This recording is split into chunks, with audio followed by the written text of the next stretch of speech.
Hello, everyone. Thank you for joining me on another beautiful day. I'm here to talk about advice, the giving and receiving of advice, and how difficult it is to get genuinely effective advice nowadays, and how hard it is to give it. Uh, so, in this topic, I just want to keep in mind and encourage you to realize that the advice given on the internet is more often than not just what worked for the person giving it. It's really hard to find a true strategy or universal method for approaching life. So many different people approach life from so many different circumstances. So it's impossible for me to be able to speak to your perspective. Now, with that, I think that there is still the potential to give meaningful advice um, when and I hope that there's things that you can grasp from what I'm saying, but just take what I'm saying with a grain of salt, because at the end of the day, I don't know what works for you. No one knows what works for you. No piece of advice, no Andrew Huberman, no Joe Rogan, no social media personality is going to be able to speak to you. And when someone's saying, "Hey, this thing works," just keep in mind that they're likely talking to a past them. They're not necessarily talking to you. Um, Now, with all that to consider, I do think that I've stumbled across some perspective shifts that have helped me grow as a person in a positive direction. And the first would be really paying attention to each and every potential win, not considering, let's say you wake up in the morning and you spend 5 minutes and not grabbing for your phone. But inevitably you grab for your phone and then you spend another 30 minutes on it. Obviously, this is something that's happened to me.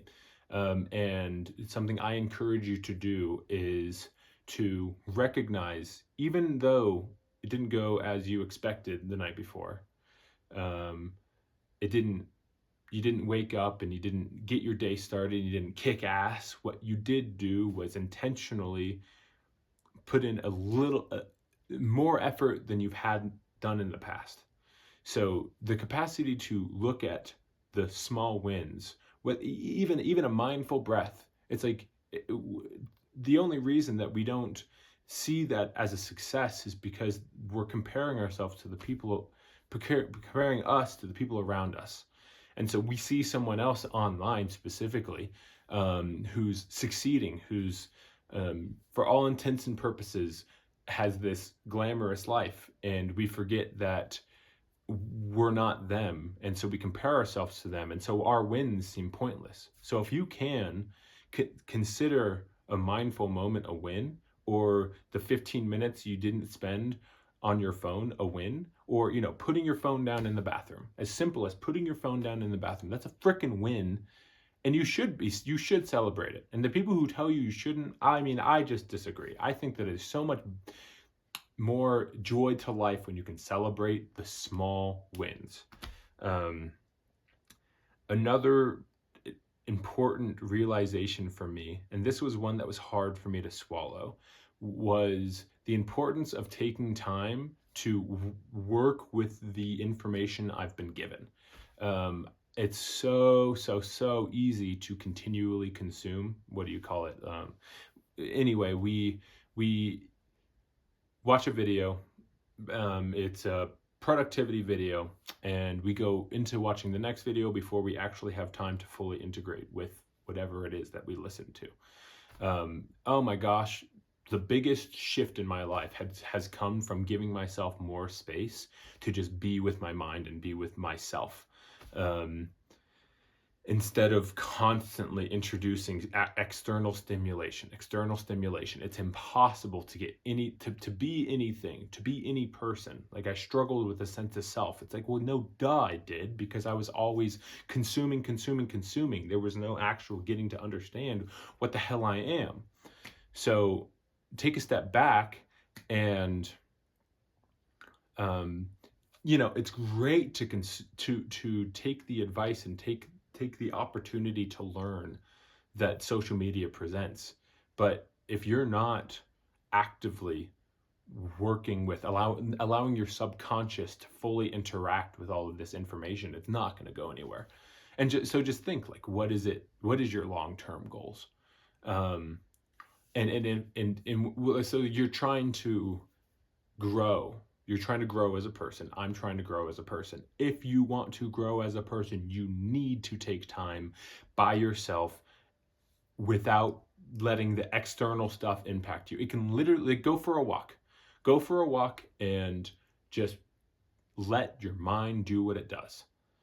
And you'll, if your goal is to grow, then I promise you that's one of the most productive things you can do.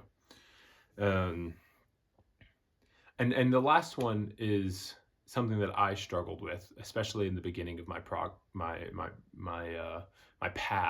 and that was pointing towards some habits and saying, "You're bad. You're a habit I don't like.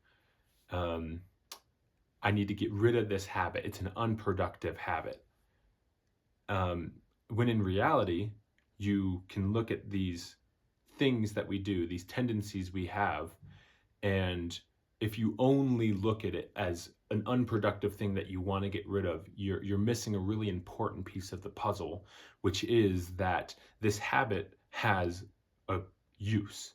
There's a purpose to it. Yeah, it may feel unproductive to be 2 hours into binge watching YouTube. You're like, how the hell could this have any use to me? But realize that if you want to work to grow and not, if you don't want to be watching YouTube for the rest of your life, you want to get past that, then you're going to have to realize that there is a benefit that you're getting from watching. Like, for me, it's always been a stress, like a way to mitigate and handle my stress. It's ineffective because at the end of the day, you're actually increasing the stress altogether. Like, you start here. It's like, okay, I'm a bit stressed. Watching YouTube only increases that. Um, but if you approach these habits as just purely like any part of you, anything that you're doing, if you just think, oh, this is bad, then you're missing a vital piece of the puzzle, which is it has a purpose. There's a reason for anything that's happening in you. There's some aspect of it that is providing value. And you know what? Maybe that value is, or maybe what that thing is trying to do isn't productive anymore. But at a certain point, it was necessary, or else you wouldn't have started doing it. So these coping mechanisms, like, watching YouTube, or drugs, or alcohol, or going and always trying to hang out with friends and always trying to be social, or you going to the gym. It's like, at a certain point, so they can be positive or negative, and when you look at the gym, it's like, okay, obviously that's a positive one, but at the same time, it's like, well, some people are going because they feel awful about themselves, and they're trying to fix how they feel internally by sculpting themselves externally. And so, it's more nuanced than that. And I'm sure, and there are people who are in amazing shape and they've worked through their stuff. But to think that you're watching YouTube just because and you can just stop.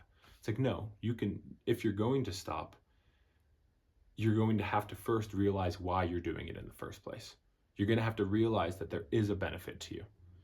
So, yeah, those are some of the many ways of approaching life that I think are beneficial. So start realizing, like, hey, don't compare yourself to other people. A win's a win. If you get out of bed, it's a win. If you spend 15 minutes not on your phone, it's a win. And the only way you're ever gonna get to the next level is by being where you're at and accepting that, you know what? Yeah, 15 minutes not on my phone, that's a freaking win for me, man. And so if you're going, inevitably we're in a place where we have more information at our fingertips than ever before. And if you're wanting to effectively navigate and deal with this circumstance we're in, you're gonna have to spend more time away from this phone, this stimulation. Like you can try all you want to listen to a 3-hour podcast and get something out of it, but more likely than not, you're going to listen to it, you're going to be drained, you're going to be in a very similar place to where you were before. So give yourself more time. Give your subconscious time to work through the information that you're given, and see more. Be willing to see that, yeah, there's this thing that I'm not necessarily stoked that I do, but that doesn't mean that it doesn't serve a purpose, or I didn't start doing that for a reason. So don't consider a habit bad. As soon as you think it's bad, you're labeling it. And then it's like, oh, get away from me, bad habit. But then you're like, then you forget the important point that you have a reason for developing that mechanism. You're not watching YouTube just because. You're watching YouTube because it helps regulate your stress. I get passionate about this stuff. But, so there's my video for today. I think Eric had left a comment, and I appreciate your comment asking what are the things that don't work. And yeah, if you have any questions, any thoughts, anything you think I could help you with, please leave a comment, and a like on the video and a subscribe is always appreciated. I hope to be providing some sort of information that's beneficial to you, and I look forward to continuing to show up and express myself and express how I've been helped, and see the younger me who was looking for a positive influence, and help that person, or just anyone who's curious about personal development. So anyway, I appreciate you, and thank you for listening. I will see you next time.